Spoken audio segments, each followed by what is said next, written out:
Wasn't what he had expected. I'm not sure why.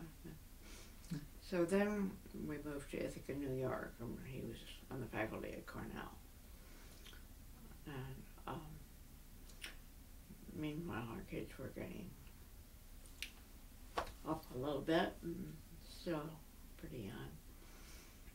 And I had pretty much stopped composing when they came along. I just felt that while they were young and all at home, and I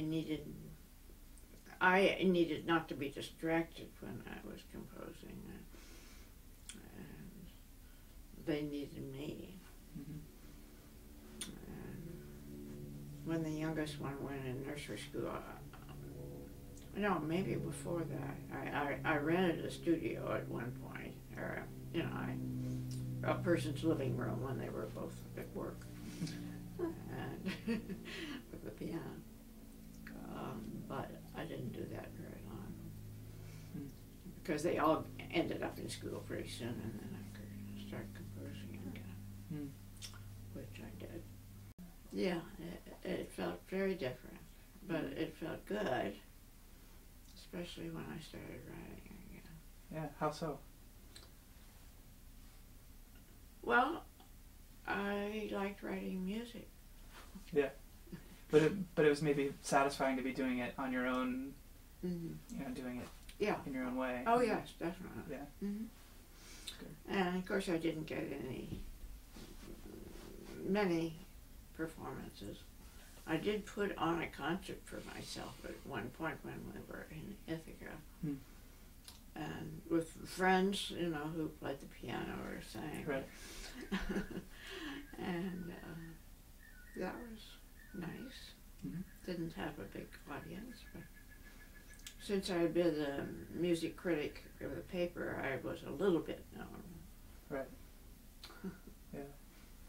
Well, since you mentioned that, I did want to ask you about that, about being a critic and being a musician at the same time. Yeah. It's hard. It's a bit difficult. Yeah. You have to be careful. Yeah. I learned this. I criticized a performance of the Ithaca Orchestra, which was run by Karel Husa, the composer. And I like his music, but it wasn't a question of that. I said something about it as performance of a Mahler piece, which I shouldn't have done because I didn't know much about Mahler back in those days. Sure. And he was very angry and wrote me a nasty letter, and that's the last I saw him. Oh, really? Wow. Yeah.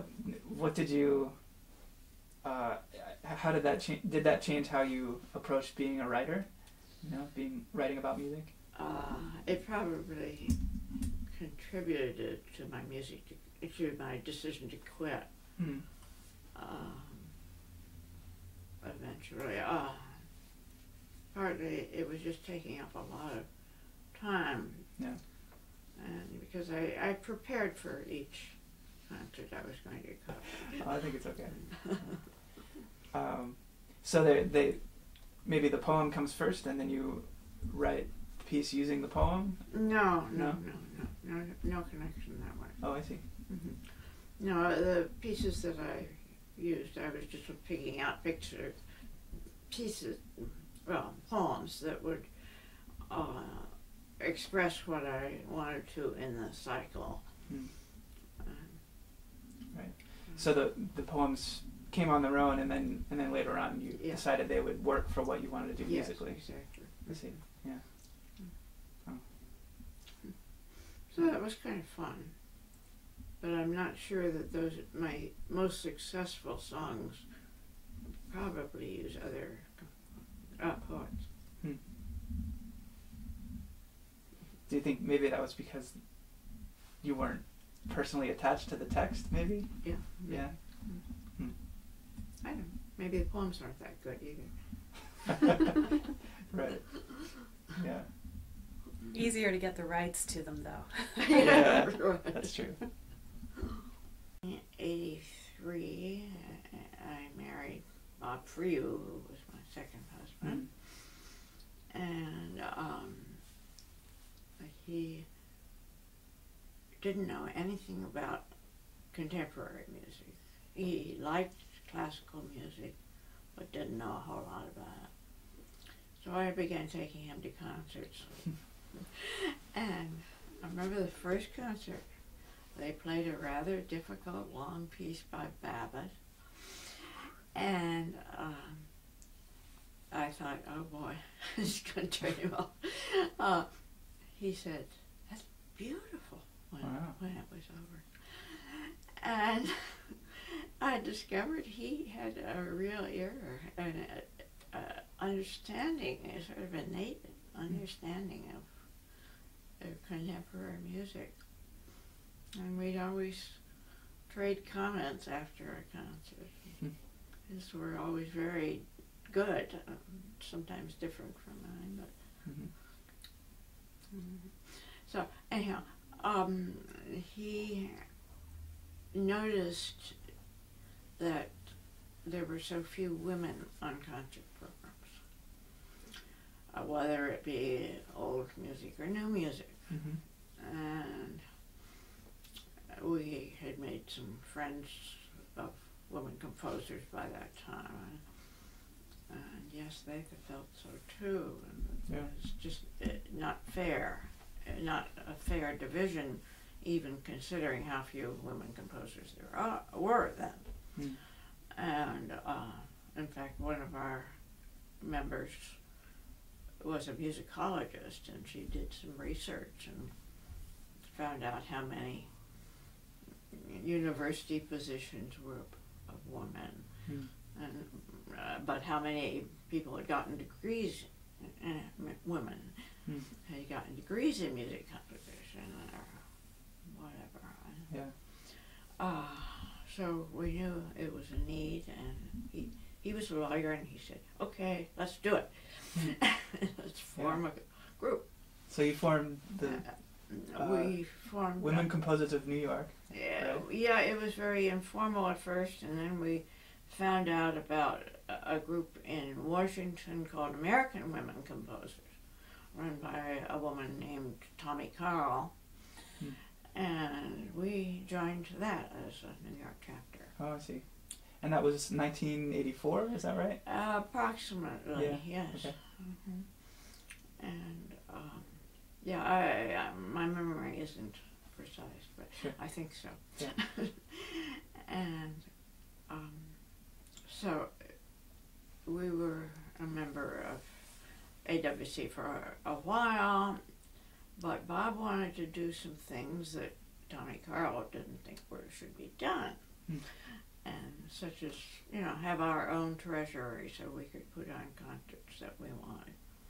She said, no, you have to get out of New York, of American women composers to do that. I remember we were sitting around this long table somewhere in New York with Tommy Karel and her two lawyers, and just a few of us. And I stood up and said, good, when she said we'd have to leave the American Women Composers. So we did, and we formed New York Women Composers then. Okay, wow. And I would say there were maybe 10 people at the most at the beginning. But it grew very quickly. Yeah.